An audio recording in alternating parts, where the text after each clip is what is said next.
Fala galera, hoje a gente está aqui mais uma aula do nosso mini curso Investidor Brasil Afora. Hoje vai ser um pouquinho diferente, não vai ser nos slides, mas vai ser no bloco de notas aqui para a gente fazer qualquer adaptação à mão, beleza? Como você sabe aqui o conteúdo é raizão, então o que conta aqui é nosso conteúdo, fechou? Então vamos lá. Hoje a gente vai estar conversando sobre indicadores, que eu vou contar alguns dos principais indicadores e algumas sacadas que eu tive e o que pode facilitar bastante para vocês. Beleza? Então vamos lá. O equity, que nada mais é algo semelhante como o patrimônio líquido. Aqui vocês sempre vão ver o termo em inglês, como vocês vão encontrar em balanço, em sites, e depois entre aspas aqui vai ter o sinônimo em português, fechou? O equity nada mais é do que algo semelhante ao patrimônio líquido. E o patrimônio líquido, a gente sabe que são os ativos menos os passivos. Então, você vai encontrar aí diversas empresas que são boas, mas com patrimônio líquido negativo. Se você for simplesmente filtrar todos com patrimônio líquido, usar um filtro geral, você pode acabar escolhendo ótimas empresas, que seriam o caso de McDonald's, The Home Depot, Avey, entre outras empresas que são historicamente boas, são bem resilientes, mas não tem um patrimônio líquido positivo e só vem caindo nos últimos 10, 20 anos aí. E por que que isso acontece? Como a gente viu que aqui são os ativos menos os passivos, o que acontece? As empresas elas captam dívida a uma taxa de juros baixíssima e como distribuição lá é tributada, né? Como ela não consegue remunerar seu acionista por meio de dividendos, não é tão eficiente porque ela paga os 30% e tudo mais. O que ela faz? Ela recompra suas ações e acaba cancelando suas ações ou deixando em tesouraria. Dessa forma, o acionista fica mais concentrado e o lucro de 1 bilhão para 1 milhão de acionistas se torna 1 bilhão de dólares para 100 mil acionistas. Um exemplo. Dessa forma, ela concentra mais o poder nos seus acionistas e que é realmente eficiente e é uma boa estratégia. Porque o que acontece? Ela gera um passivo porque ela capta dívida, então ela está aumentando seu passivo. Para o patrimônio líquido se manter constante, ela tinha que aumentar o seu ativo. Só que ela simplesmente está aumentando seu passivo, porque a recompra de ações não aumenta o ativo, é simplesmente uma saída. Então é considerado um passivo. Então ela está aumentando seu passivo. Dessa forma, você vai estar diminuindo o seu patrimônio líquido, beleza? É algo que pode parecer bem simples, mas se você der uma refletida, você vai entender que não é nada tão complexo assim. Nosso próximo conceito é o net revenue, que seria a receita líquida, receita operacional líquida. Nada mais é do que a receita bruta menos os descontos, devoluções. As vendas líquidas também são chamadas de sales. Então, basicamente não tem o que a gente ficar explicando a receita operacional líquida, que o próprio nome diz. É o quanto a empresa vende, menos o quanto ela deu de desconto, o quanto ela teve de devolução. É bem simples, na verdade. O próximo é o operating income, que seria o nosso semelhante ao lucro operacional. É o lucro realizado a partir das operações de uma empresa após a dedução de despesas operacionais. Então, se você for pegar lá a DRE, você vai ver que primeiro vai ter receita bruta, alguns têm, se não já é receita líquida. Depois da receita líquida você vai ter o CPV, depois do CPV você vai ter o lucro bruto, depois do lucro bruto, menos os custos, né, as despesas operacionais, na verdade, você vai chegar no lucro operacional. O que a gente vê aqui que as despesas operacionais seriam salário, depreciação, amortização, o custo da mercadoria vendida, beleza? É algo que não tem muito segredo. O próprio nome já diz o que ele é. É algo bem intuitivo. O nosso próximo é o final da DRE, que seria o nosso net income, que é o lucro líquido. É o quanto sobra de forma contábil, não é efeito caixa, ou seja, não é realmente aquilo que está entrando e saindo do caixa da empresa. Depois de todas as obrigações e pago todas as despesas. Se for negativo, quer dizer um prejuízo contábil, mas pode ser um O caso positivo vai ser um lucro líquido realmente. É o que acontece. O real estate, que é o setor de construção civil, não sei por que isso veio parar aqui, mas daí a gente já paga. Por isso que é eficiente a gente já trabalhar com isso na hora.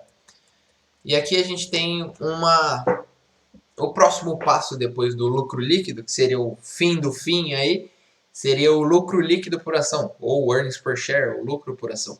É o lucro líquido dividido pelo número de ações. Por que é tão importante a gente entender isso e não observar apenas o lucro líquido? Porque, como eu já citei, o que acontece lá no patrimônio líquido influencia também no earnings per share, no lucro por ação.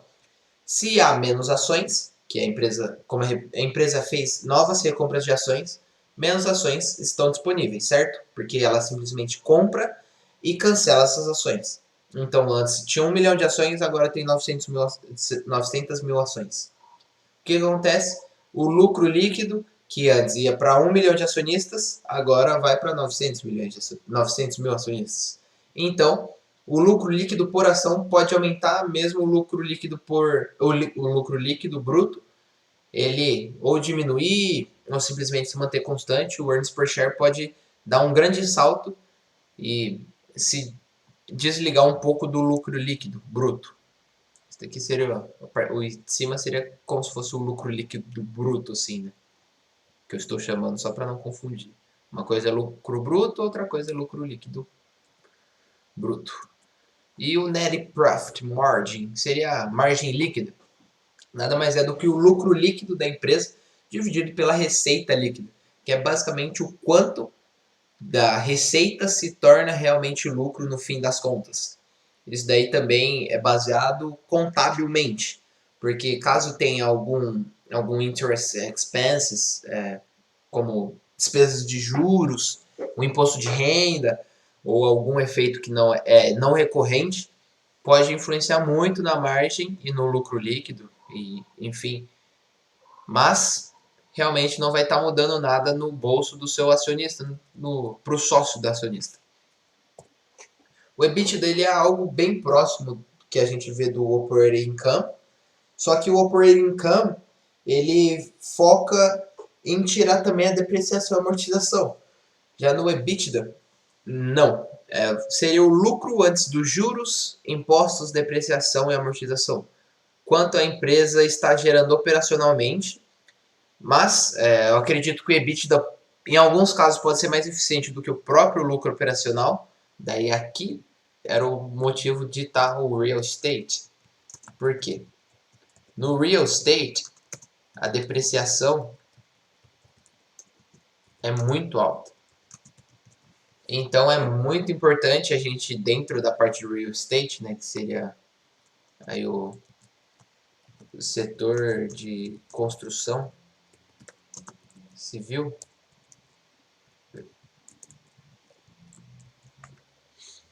basicamente dentro da parte de real estate, a depreciação é muito grande, mesmo isso não tendo o efeito caixa.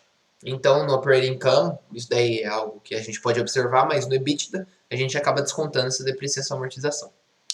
E também tem a margem EBITDA, o margem lagida, que seria em português, o EBITDA margin. Nada mais é do que o EBITDA dividido pela receita líquida, ou net revenue, que a gente viu lá em cima. Isso daqui é ótimo para a gente comparar empresas do mesmo setor, para a gente entender o quão eficiente é a empresa operacionalmente. Porque muitas vezes a gente comparando só o lucro líquido das empresas, a gente pode ter um efeito não recorrente ou algo do tipo, e também a gente está contando com depreciação e amortização lá em cima. Já no EBITDA não.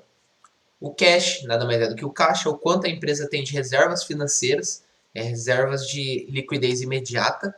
Isso daqui é extremamente importante a gente enxergar a evolução. E o nosso próximo é o net debt, que nada mais é do que a dívida líquida. A dívida líquida nada mais é do que a dívida bruta menos o caixa, que seria o net debt, seria o debit menos o cash. Então a gente chega no net debt dessa forma, dívida líquida. É o quanto sobra da dívida descontando o que a empresa tem pagamento imediato, em liquidez diária, em liquidez imediata.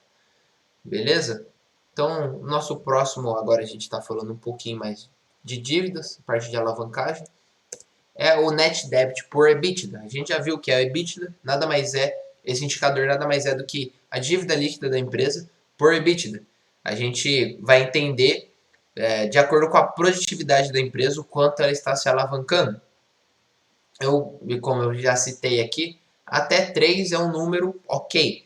Só que isso deve se adaptar ao setor, à empresa que a gente está analisando. Se você for analisar uma empresa, vamos supor, é uma empresa elétrica, de energia elétrica, como a Next Era Energy, ela é uma empresa bem alavancada. Seu Net Debt por EBITDA, se eu não me engano, beira seus 5 ou 7, algo do tipo assim. É basicamente o dobro do que a gente espera, mas é um setor perene, muito bem regulado, com contratos de longo prazo. Então, em tese, ela pode se alavancar por ter uma certa probabilidade maior, por meio dos contratos que ela tem, de ter a receita prometida, né? Ela já consegue estipular muito mais fácil do que uma empresa ficar projetando vendas, beleza?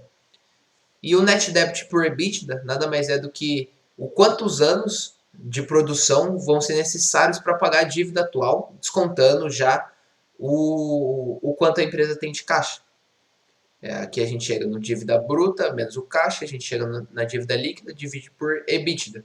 A gente chega na eficiência da produção, contra a dívida captada para montar essa produção em si. Nossa, difícil falar, hein? Beleza, gente? Esses daqui são alguns dos principais indicadores, não são os únicos, mas para não me estender muito, isso daqui já é algo suficiente para vocês entenderem. Eu vou colocar aqui outros 2 indicadores que são cruciais para mim, que é o fluxo de... primeiro escreve em inglês, depois em português. Free Cash Flow. Se estiver balançando a câmera aí, não ligue. O fluxo de caixa livre, ou FCF. Você pode achar muitas vezes isso daí como FCF. O Free Cash Flow nada mais é do que o fluxo de caixa operacional menos o CAPEX. Dessa forma você vai entender o quanto a empresa está realmente colocando no seu bolso. Por quê? O que acontece? A gente tem o quanto ela gera operacionalmente, que é o fluxo de caixa operacional, e a gente descontando o quanto ela reinveste no Capital Expenditure, a gente vai ver o quanto realmente está entrando no nosso bolso. Se isso for positivo, legal. Se for positivo e crescente, muito bom. Se for positivo, crescente por mais de 10 anos, empresa linda da gente se analisar. Então aqui a gente já viu o Free Cash Flow. Acredito que a parte de fluxo de caixa, né, o fluxo de caixa em si, o fluxo de caixa operacional, que é cash from operating activities, ou algo do tipo, seria algo como se fosse o fluxo de caixa operacional. Então você pode achar no Cash Flow Statements algo como Cash from Operating Activities, ou Net Cash Generating by Activities, ou algo do tipo. Que você enxergar lá dentro do demonstrativo de fluxo de caixa que tiver Operating Activities, vai ser o seu fluxo de caixa operacional. Aqui eu trouxe alguns indicadores bem importantes, são indicadores que eu olho para todas as empresas, não são os únicos, mas só que são extremamente importantes a gente enxergar eles. Beleza? Eu acho que agora não está faltando mais nenhum de cabeça assim.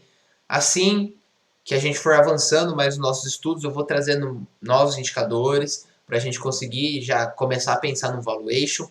Beleza, gente? Depois, se tiver qualquer dúvida, vocês já sabem, pode mandar aqui ou lá no nosso link no nosso grupo no Telegram, exclusivo para os nossos alunos.